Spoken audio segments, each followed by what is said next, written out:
इस देश के पिछले 2 साल में सरकारी स्कूलों में इनरोलमेंट में 1 करोड़ से ज्यादा बच्चों की गिरावट आई है, मगर इस पर कोई हल्ला हंगामा नहीं हो रहा है। इस देश में सरकारी शिक्षा की स्थिति ये है कि सरकारी स्कूल बंद किए जा रहे हैं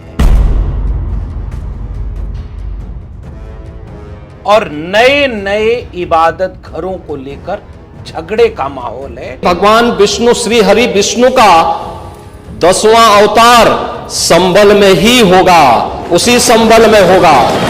लेकिन सरकारी स्कूलों के बंद किए जाने पर देश में कोई चर्चा नहीं है। इस देश में नौजवानों की रोजगार और बेरोजगारी का लेटेस्ट आंकड़ा बताता है कि पिछले 20 साल में दोगुना हो गया, लेकिन उस भीड़ में वो नौजवान शामिल हो गए जो डीजे पर गाना बजाते हुए एक धर्म का झंडा लेकर दूसरे धर्म के झंडे से लड़ने में मशगूल हो गए। और टेलीविजन चैनल इन्हीं बातों की खबर दिखाता है। वो टेलीविजन चैनल कभी ये नहीं दिखा रहा है कि इस देश में 1 करोड़ से ज्यादा 2018 और 19 के आंकड़े से 1 करोड़ से ज्यादा बच्चे स्कूली शिक्षा से बाहर हो गए, जिसमें सबसे ज्यादा आंकड़े यूपी और बिहार के हैं और सबसे ज्यादा दंगाई माहौल भी इन्हीं राज्यों में है। इसका कारण क्या है? इस देश के नौजवानों को शिक्षा और रोजगार छीन करके क्या दिया जा रहा है, इस पर बात करेंगे। उस रिपोर्ट के बारे में सिलसिलेवार आपको विस्तार से बताएंगे जो खुद भारत सरकार के शिक्षा मंत्रालय ने जारी की है, जो आंकड़े चौंकाने वाले हैं कि आने वाले भारत के भविष्य का बर्बादी का आलम कितना ज्यादा हो गया है। चंद घंटे पहले एक खबर छपती है कि 2018-19 के स्तर से स्कूल नामांकन में 1 करोड़ विद्यार्थियों की कमी है। और ये आंकड़े किसी गैर सरकारी या किसी यूं ही निजी संस्था ने नहीं जुटाए हैं। ये आंकड़े जिसकी वेबसाइट पर आप जाएंगे तो वो शिक्षा मंत्रालय यानी मिनिस्ट्री ऑफ एजुकेशन के department of school education and literacy, school शिक्षा और साक्षरता विभाग का ये मंत्रालय है, जो 2018-19 से लेकर के 2021-22 तक औसत नामांकन आंकड़े में 1 करोड़ विद्यार्थियों के आंकड़े की गिरावट जारी करता है। और वो बताता है कि 1 करोड़ की से ज्यादा की गिरावट आ गई। बिहार में सबसे ज्यादा यह गिरावट है और उसके बाद उत्तर प्रदेश में। बिहार में यह आंकड़ा बताता है कि 35.65 लाख की गिरावट नामांकन में, एनरोलमेंट में, और यूपी में 28.26 लाख की गिरावट है। सरकार इसे परिभाषाओं और पैमानों में बरगलाने के लिए रिपोर्ट काउंटर जारी करती है कि यह कोई बड़ी गिरावट नहीं है। ये जो घोस्ट इनरोलमेंट था यानी भूतिया नामांकन, इसका मतलब यह है कि कुछ लोग सरकारी सुविधाओं का लाभ लेने के लिए पढ़ाते तो अपने बच्चों को प्राइवेट में है, लेकिन सरकारी में भी नामांकन करा देते हैं। हम चिन्हित करके उनको बाहर करने की कोशिश कर रहे हैं, इसलिए यह रिपोर्ट तैयार की गई है UDISI की। लेकिन यह चिंताजनक है कि वो 1 करोड़ नामांकन में कमी आ गई, जबकि हकीकत यह है कि गरीबी, भुखमरी, बेकारी, महंगाई के साथ इतनी बड़ी समस्या बनती जा रही है कि अब लोग अपने बच्चों को स्कूल में पढ़ने से थोड़ा भी कमजोर स्थिति पा रहे हैं तो उन्हें कमाने, मजदूरी करने के लिए भेज दे रहे हैं। जिस उम्र में इस देश के नौजवानों को स्कूल में होना चाहिए, वो जा करके नौकरी खोजने पर मजबूर है। उत्तर प्रदेश का एक आंकड़ा मैं सिलसिलेवार बताता हूं कि यह कोई सामान्य एक रिपोर्ट का मामला है ही नहीं। उत्तर प्रदेश के सरकारी प्राथमिक स्कूलों में एक वर्ष में, एक साल में 24 लाख छात्रों की कमी हुई। और ये हिंदुस्तान टाइम्स की रिपोर्ट बताती है 24 लाख विद्यार्थी बेसिक शिक्षा विभाग में उन पंजीकरणों में कम हो गए। शिक्षा विभाग में अगली रिपोर्ट को आप सिलसिलेवार समझिए। इसी के साथ क्या बताती है द टेलीग्राफ की ये रिपोर्ट, 51,000 गवर्नमेंट स्कूल शटडाउन इन 2018-19। 2018 और 2019 के साल के बीच 51,000 सरकारी स्कूल बंद किए गए। अब अगली खबर, 2020-21 के दौरान भारत में 20,000 से अधिक स्कूल बंद किए गए। शिक्षा मंत्रालय ने बताया है कि शिक्षकों की संख्या में 1.95% की गिरावट आती है।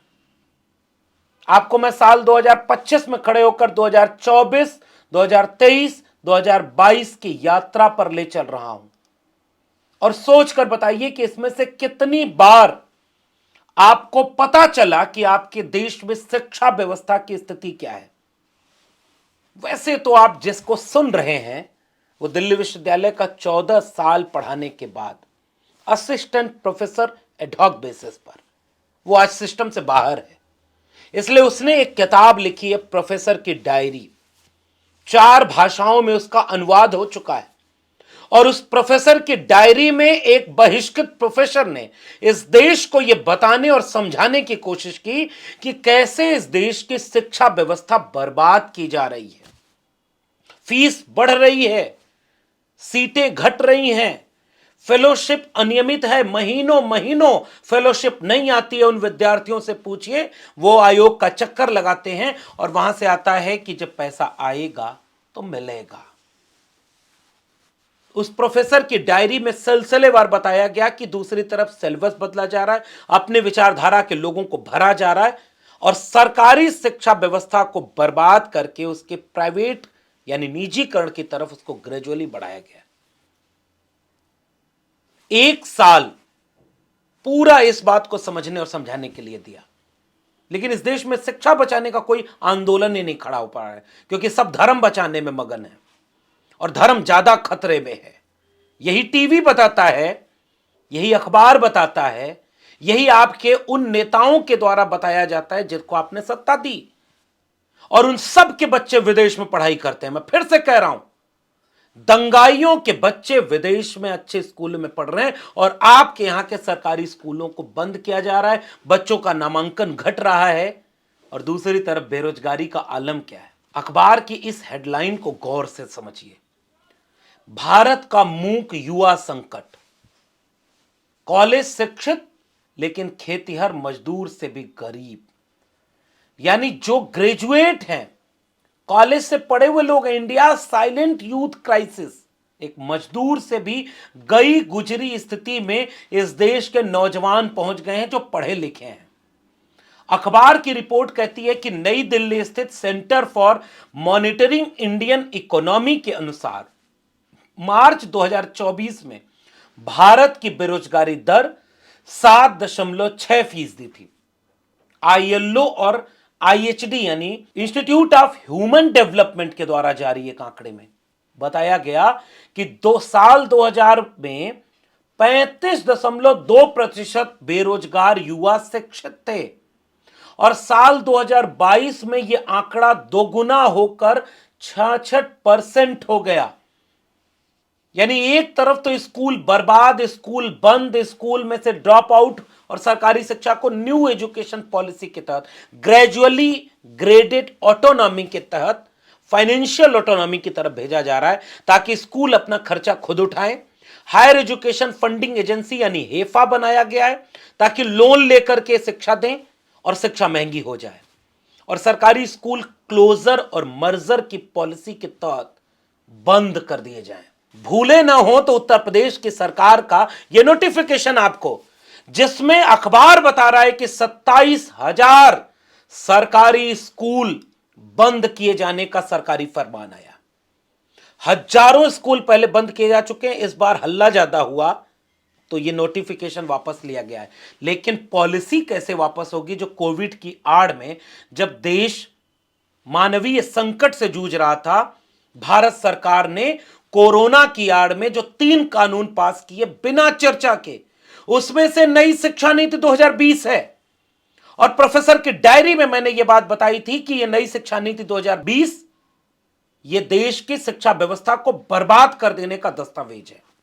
ग्रेडेड ऑटोनॉमी उसमें क्लोजर, उसमें मर्जर की पॉलिसी है, उसमें प्राइवेटाइज करने का, सेल्फ फाइनेंसेस कोर्सेज ले आने का, ताकि फीस महंगी करने का प्रावधान दे दिया गया।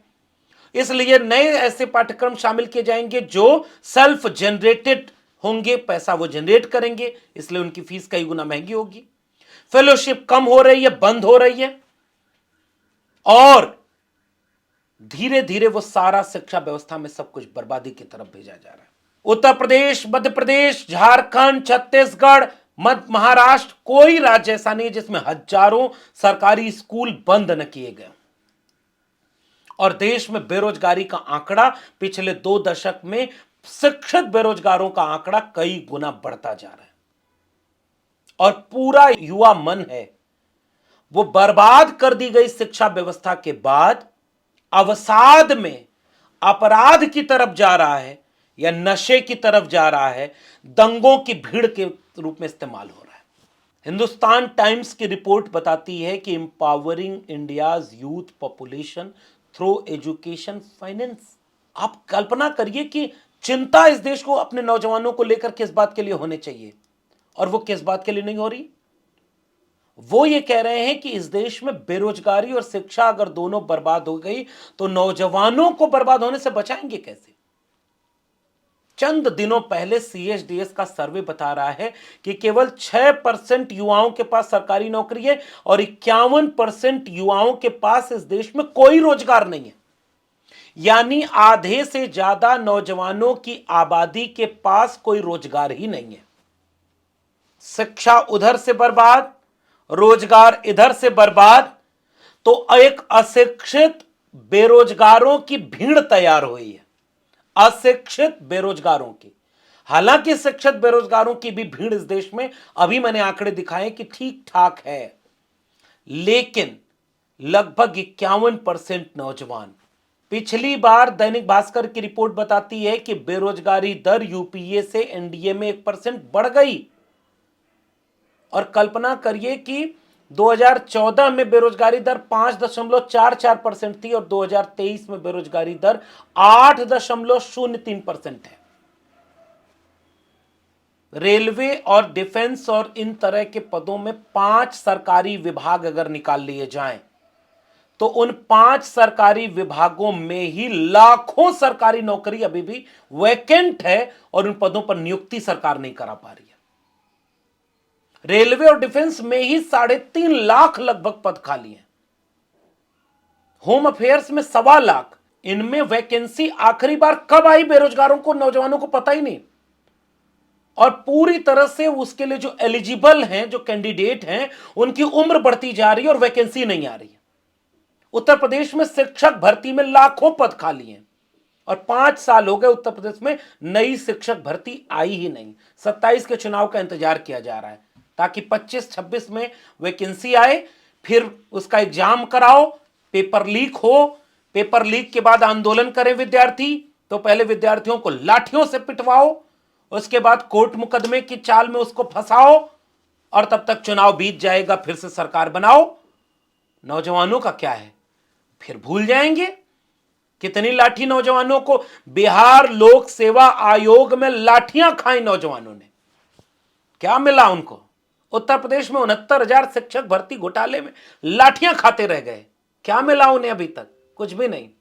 और जैसे ही महाकुंभ लग रहा है, लोग करोड़ों रुपया, चलो कुंभ नहाओ, उसके बाद कांवड़ यात्रा पर चलो, यात्रा करो, धर्म बचाओ, लेकिन यह सवाल मत पूछ दो कि पिछले 5 साल से वैकेंसी क्यों नहीं आई।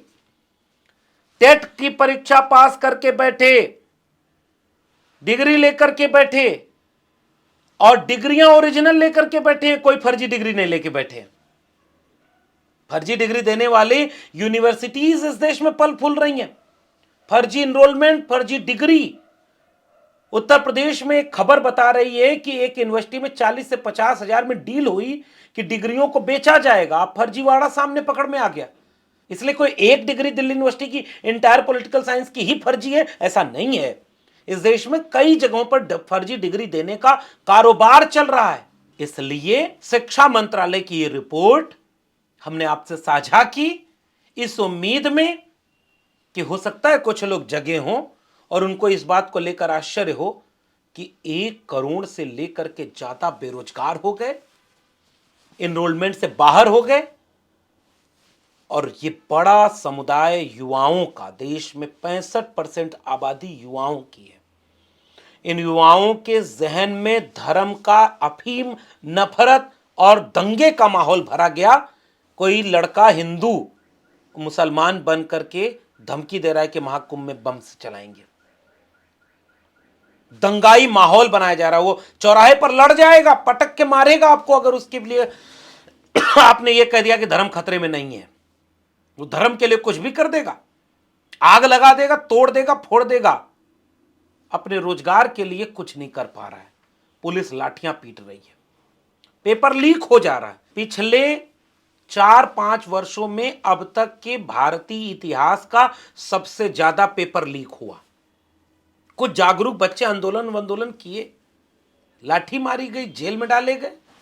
आपको पता है मनुस्मृति पर जलाने का एक बाबा साहब अंबेडकर का एक ऐतिहासिक दिन 25 दिसंबर आता है। बीएचयू के विद्यार्थियों को मनुस्मृति जलाने के उस काम के लिए जेल में डाल दिया गया।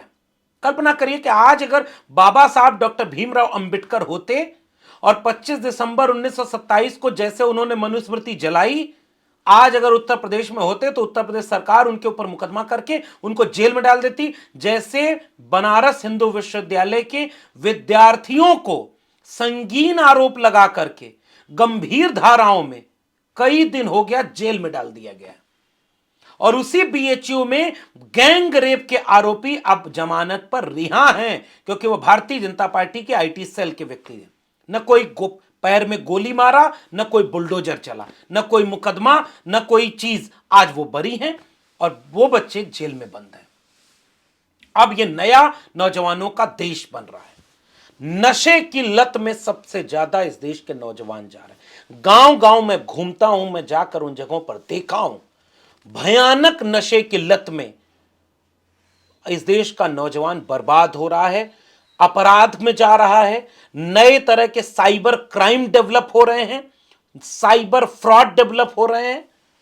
और इन सब से जो बच रहे हैं वो धर्म बचाने की यात्रा पर निकल चुके हैं। बधाई, ये आपका नया भारत है। अगर आप में थोड़ी भी समझदारी बची होगी तो अखबारों की इन कतरनों और शिक्षा और रोजगार के सवाल पर विचार जरूर करेंगे। बहुत बहुत धन्यवाद।